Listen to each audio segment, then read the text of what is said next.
آج انسان کس کو دوست بنانا چاہے گا تو آپ دیکھیں گے انسان اس کو دوست بناتا ہے جس کی پہنچ بہت اچھی ہو، انسان اس کو دوست بناتا ہے جس کے پاس سرمایہ کی فراوانی ہو، انسان اس کو دوست بناتا ہے جس کے پاس پیسوں کی قلت نہ ہو، انسان اس کو دوست بناتا ہے جس کا اثر و رسوخ ہو، انسان اسے دوست بناتا ہے جو مصیبت میں کام آنے والا ہو۔ لیکن اس دوست کا انتخاب جس طریقے سے بہت سارے معاملات کے اندر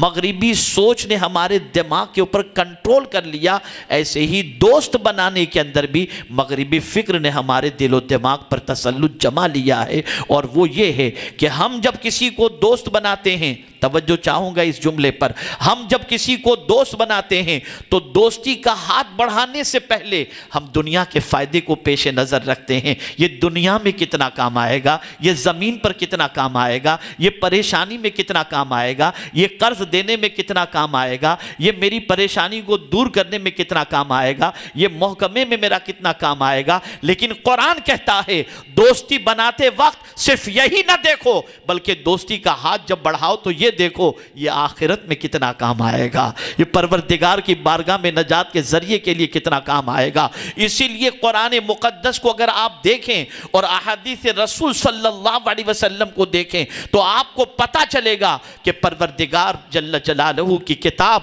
اور پیغمبر رحمت صلی اللہ علیہ وسلم کی تعلیمات نے صحابہ کرام کے دل و دماغ کو آخرت کے لیے اتنا مزین کر دیا تھا، اور آخرت کی فکر اتنی بٹھا دی تھی کہ صحابہ چلتے تھے تو آخرت کے بارے میں سوچتے تھے، بیٹھتے تھے تو آخرت کے بارے میں سوچتے تھے، اٹھتے تھے تو آخرت کے بارے میں اٹھتے تھے۔ ان کے دل و دماغ پر ہمیشہ آخرت آخرت اور آخرت ہی تھی، اس لیے کہ وہ جانتے تھے کہ دنیا کی مصیبتوں کا ایک نہ ایک دن اینڈ ہونے والا ہے، آخرت کی مصیبت کا کوئی اینڈ نہیں ہے۔ اللہ اکبر۔ اب میں آپ سے پوچھنا چاہتا ہوں، ہم دنیا کے دوستوں سے، دنیا کے انسان سے دوستی کرتے ہیں تو دیکھتے ہیں پولیس میں اس کی پہنچ کتنی ہے، دنیا کے انسان سے دوستی کرتے ہیں تو سوچتے ہیں منسٹر تک پہنچ کتنی ہے، دنیا کے انسان سے دوستی کرتے ہیں تو دیکھتے ہیں پرائم منسٹر تک کتنی پہنچ ہے۔ لیکن خدا کی قسم صحابہ دوستی کرتے تو یہ دیکھتے تھے کہ اللہ تک اس کی پہنچ کتنی ہے،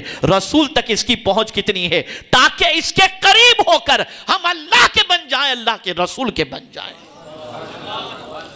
میرے پیارے آقا صلی اللہ تعالی علیہ وسلم کے پیارے دیوانوں، آئیے میں تھوڑا سا سمجھاتا ہوا چلوں۔ اللہ اکبر۔ قرآن مقدس میں آپ دیکھیں پروردگار جل جلالہ نے معصیت پر دوستی کرنے والے، یعنی ایسے دوست جو گناہوں میں تمہاری مدد کرتے ہوں، جو گناہوں میں تمہارے ساتھ چلتے ہوں، پکچر تمہارے ساتھ دیکھتے ہوں، ٹکٹ لا کر تمہیں دیتے ہوں، برائیوں کے چرچے میں تمہارا ساتھ دیتے ہوں، بد کرداری میں تمہارا سپورٹ کرتے ہوں، برائیوں کے اڈے پر تمہیں لے کر کے جاتے ہوں۔ قرآن کہتا ہے سن لو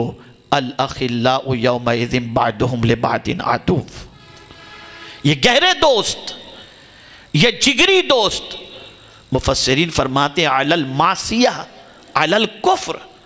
جو کفر پر اور معصیت پر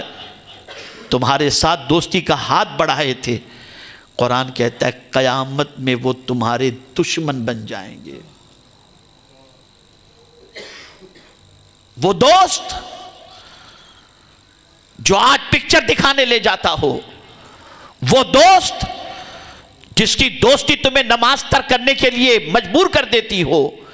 وہ دوست جس کی دوستی کی بنیاد پر تمہارے دل سے خشیت ربانی نکل جاتی ہو، ایسے دوست کی دوستی قیامت میں تمہیں کام نہیں آئے گی۔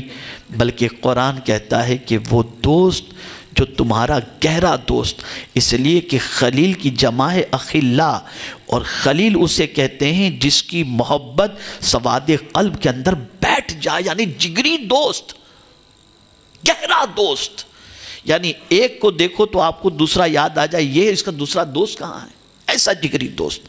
جیسے کہ آج کل لوگ کہتے ہیں کہ یار میں تیرے ساتھ جیوں گا، تیرے ساتھ مروں گا، زندگی کی آخری سانس تک تیری دوستی نہیں چھوڑوں گا۔ قرآن کہتا ہے قیامت میں وہ جگری دوست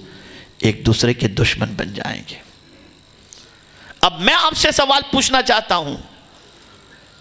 واٹس ایپ پر دوستی کر رہے ہو، ٹویٹر پر دوستی کر رہے ہو، فیس بک پر دوستی کر رہے ہو،